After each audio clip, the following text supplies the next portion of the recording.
ఇచ్చినా ఏది చేసినా ఆ అభివృద్ధి అనేటువంటిది నరేంద్ర మోడీ గారి వల్లనే బీజేపీ వల్లనే జరిగింది కాబట్టిగానే అది చూసే ఓటేయమని మేము అడుగుతున్నాం. మాకేం అభ్యంతరం లేదు. కానీ రేవంత్ రెడ్డి గారికి ఏం అభ్యంతరమో నాకు అర్థం కాలే. అపరిచితుడు సినిమా చూస్తుంటారు మీరంతా కూడా.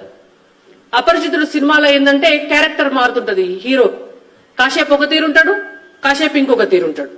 మీకు రేవంత్ రెడ్డి గారిది ఒక వీడియో చూపిస్తాను నేను.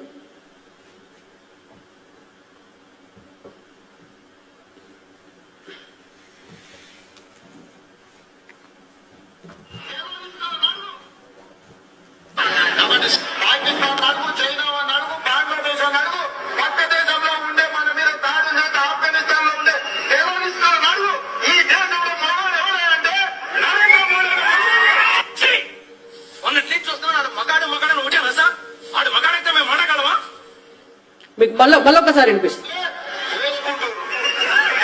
నరేంద్ర మోడీ కూడా ఈ దేశానికి ప్రధానమంత్రికి వచ్చింది ఇట్లాంటి అట్లాంటి టెర్రరిస్టులను లేకపోతే నక్సలైట్లను లేకపోతే ఇంకా దోసుకునే దూరంలో పూరించడానికి వచ్చింది దేశానికి.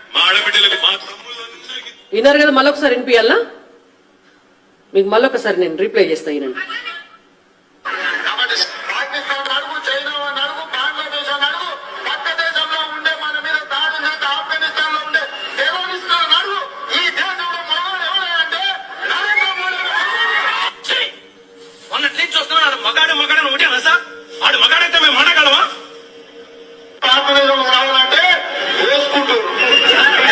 నరేంద్ర మోడీ కూడా ఈ దేశానికి ప్రధానమంత్రికి వచ్చింది ఇట్లాంటి అట్లాంటి టెర్రరిస్టులను లేకపోతే నక్సలైట్లను లేకపోతే ఇంకా దోసుకునే దూరంలో పూరించడానికి వచ్చింది దేశానికి.